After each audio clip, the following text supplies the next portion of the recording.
ओंकार रूपं मम चित्तभूपं नमामि देवं भवसिन्धुनावं मुख्यप्रदन्तं शुभगं प्रभाते भर्गं जगन्नाथ महं स्मरामि।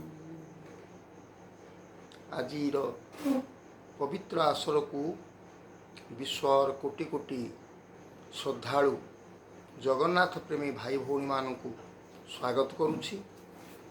नरनारायण ज्ञान रे प्रणाम करुछि। आज महाप्रभुंक बाहुड़ा यात्रा संपर्क रे आसंतु किंचित आलोचना करिबा। महाप्रभु श्री जगन्नाथ गुंडीचा मंदिररू श्रीमंदिर को प्रत्यावर्तन करने को बाहुड़ा यात्रा कहुए। बाहुड़ा यात्रा को मध्य दक्षिणाभिमुखी यात्रा कहुए। महालक्ष्मी हेरा पंचमी दिन गुंडीचा मंदिर को जाई जगन्नाथ को निमंत्रण कला परे बाहुड़ा यात्रा प्रस्तुति प्रकृत रे आरंभ होता है। शास्त्र कहे यातायात द्वयर मध्य सप्ताहे मंडपे स्थित। नवदिनात्मिका रथयात्रु श्रीगुंडीचा और बाहुड़ा यात्रा दिवस द्वय बाद दे आड़प मंडपरे महाप्रभुंकर अवशिष्ट सप्ताह व्यापी अवस्थान जे श्रीमंदिर अपेक्षा अधिक पुण्यप्रद यह अनस्वीकार्य। एथिपाई कुहाଯାଇଛି नीलाद्रौ 10 वर्षाणी आड़प मंडपे दिने। उत्तराभिमुखी रथयात्रा जेपरी फलप्रद दक्षिणाभिमुखी बाहुड़ा यात्रा मध्य सेहीपरि फलप्रद और आनंदप्रद। बाहुड़ा यात्रा दिन जीव मानक माउसीमा बा अर्धाशनी मंदिर निकटरे पोड़पिठा भोग करा जाई थाए।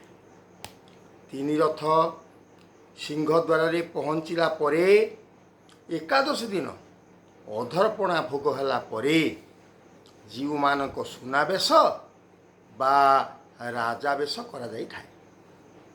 तापर दिन अर्थात द्वादशी दिन नीलाद्रि विजय उत्सव पालित होता है।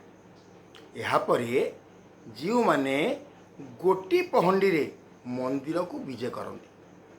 रथयात्रा को देखिले तीन रथर अर्थात बलभद्र तालध्वज सुभद्रा देवदलन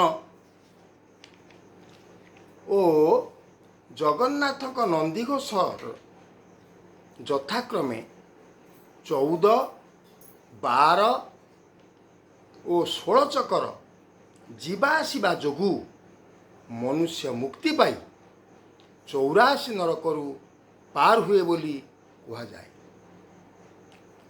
उत्कल घंट कवि जदुमणि यथार्थरे गाइथिले।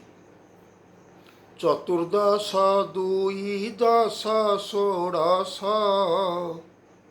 चक्र चलनु जात हेबा घोष श्रीगुंडीचा बाहुड़ा रे 84 जय शंख परी जाए आभासी।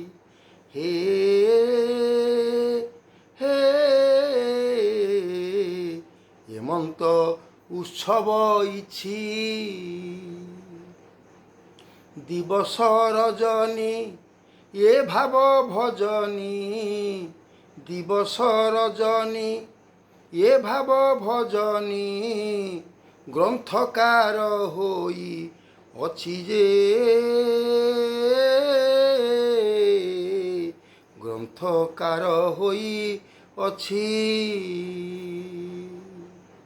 आसंतु आम्भे माने महाप्रभुंकर दिव्य लीला रथयात्रा अवलोकन करी जन्म मृत्यु चक्ररू उद्धार हेबा। आज एतिकिरे रहुछि। नमस्कार।